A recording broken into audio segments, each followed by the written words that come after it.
Welcome to day 15, the final day of Road to the Trade Deadline, a video series where for the past 2 weeks I've made a new video every single day talking about some form of trade.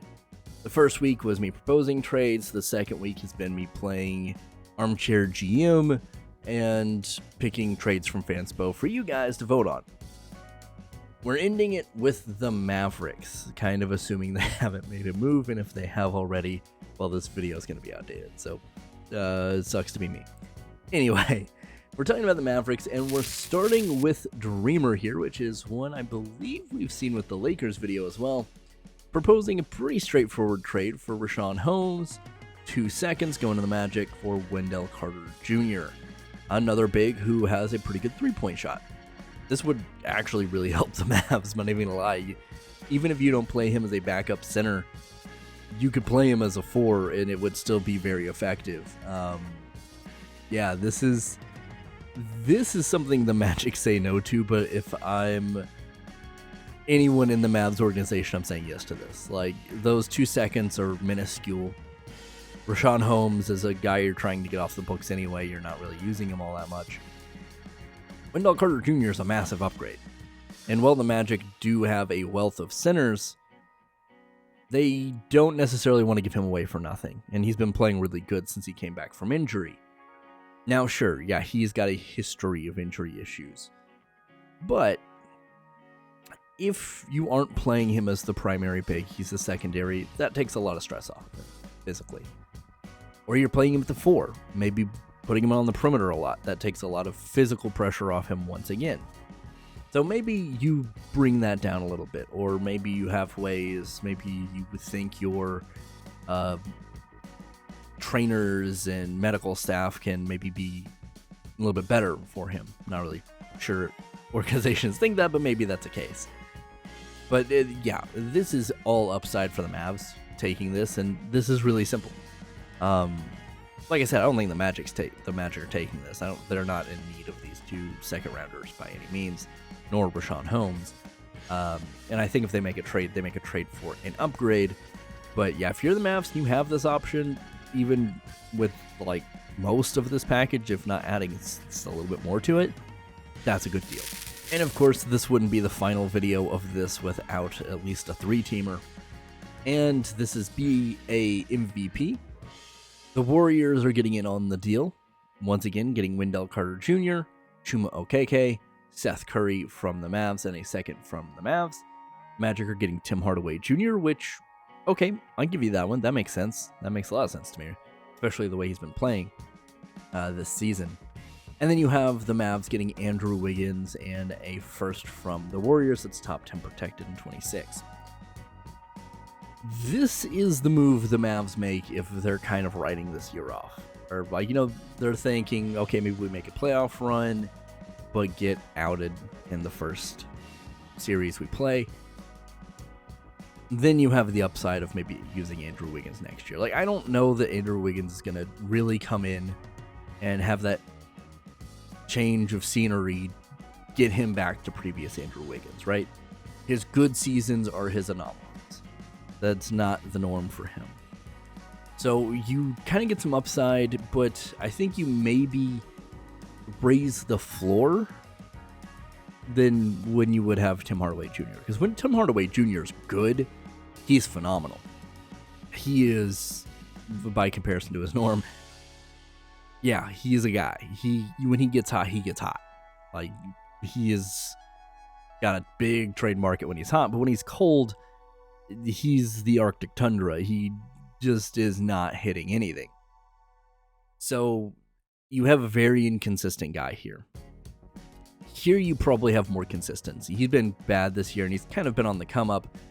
But I think Andrew Wiggins' floor is better than Tim Hardaway Jr.'s. And yeah, he's more expensive, but it's not the worst. You're not losing a ton of money here.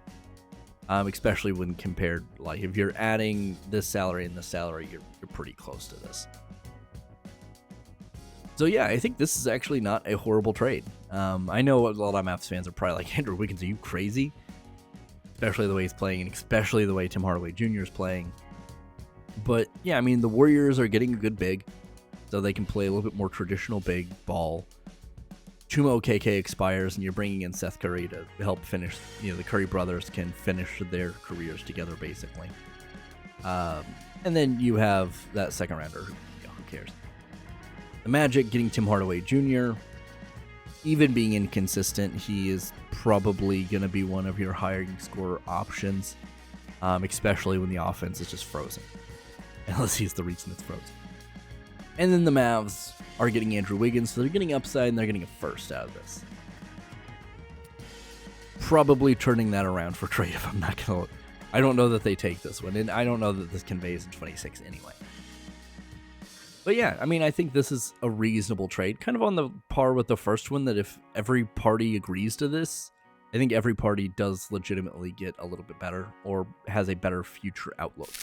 But we can't end the series without doing something even crazier, going for a 5-team trade. Dear God. So, yeah, this person, I'm not going to take a shot at your name because I'm going to get it wrong, but this is you.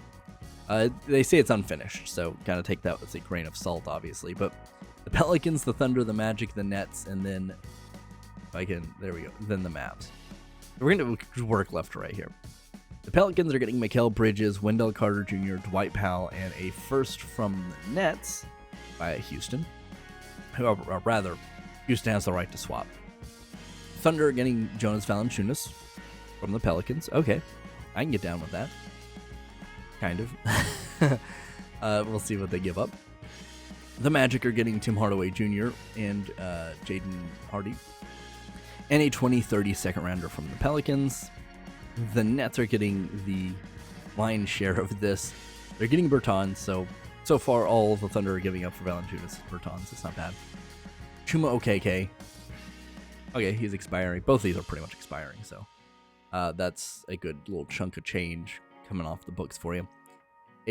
The Clippers 24 first rounder, a Denver 25 first rounder, a second in 25, a second in 25, a least favorable first rounder in 27 with Milwaukee, a 27 first rounder, a 28 first rounder, and a 22nd rounder.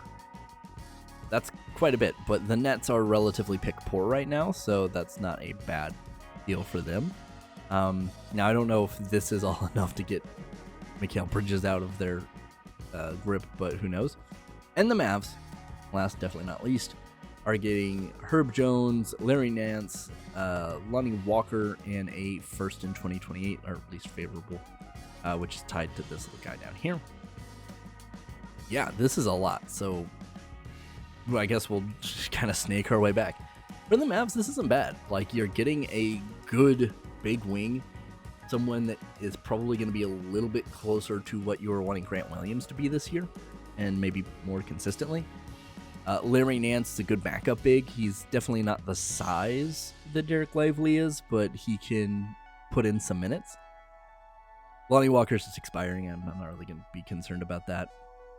And then you have that swap, basically, or the least favorable protected swap there for 28 first rounders. The Nets are getting a bunch of picks. Okay, that's reasonable. They're getting 1, 2, kind of 3, 4. So 2 legitimate first rounders and then 2 with the least favorable protection on it.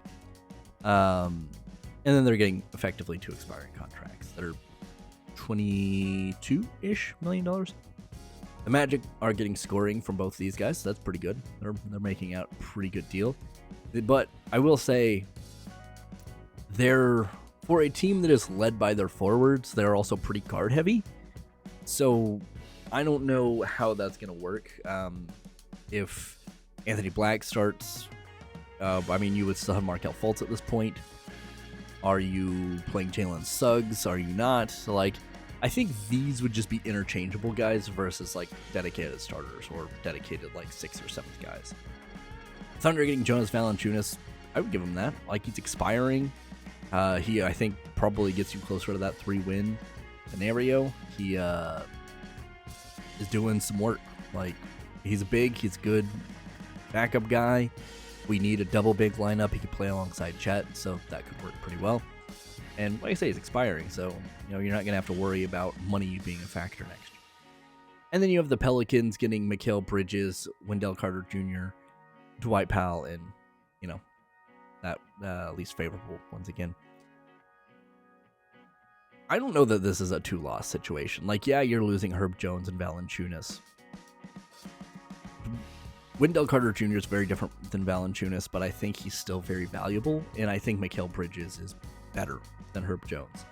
And once again, as a team that has a lot of depth, but is also kind of led by their wings, Mikal Bridges and Zion, that's pretty good set of forwards there. Wendell Carter Jr., if he's a starter, good deal. Brandon Ingram, CJ McCollum, like, you have a pretty stacked starting lineup there.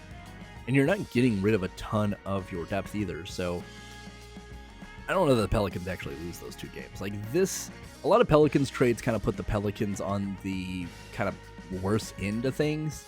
And while they are losing stuff here, I think what they're getting back is more valuable than what Fanspo's kind of putting out there. Valanciunas, good deal. I'd see him on the Thunder. He's a guy that doesn't get talked about because I don't think the Pelicans are going to get rid of him. The Magic, not the best scoring pair, I would say, that's out there for them, but, they could be a part of this, and I do think that helps their versatility as far as getting scoring in. Like, these 2 guys I would take over Chuma Okeke and Caleb Houston, for sure. The Nets are getting picks. Cool. And the Mavs, Herb Jones and Larry Nance are probably helpful. Like, it puts them at 0.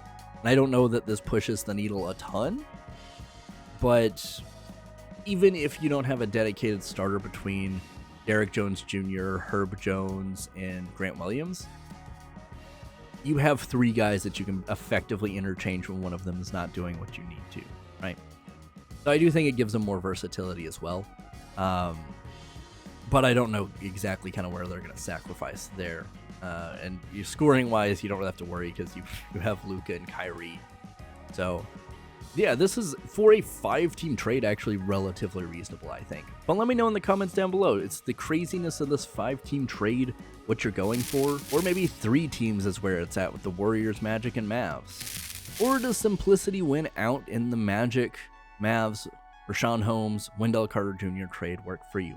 Let me know in those comments down below, and, well, I'll be seeing you in a little while on the next episode of Are They Good?, where I talk about the Orlando Magic.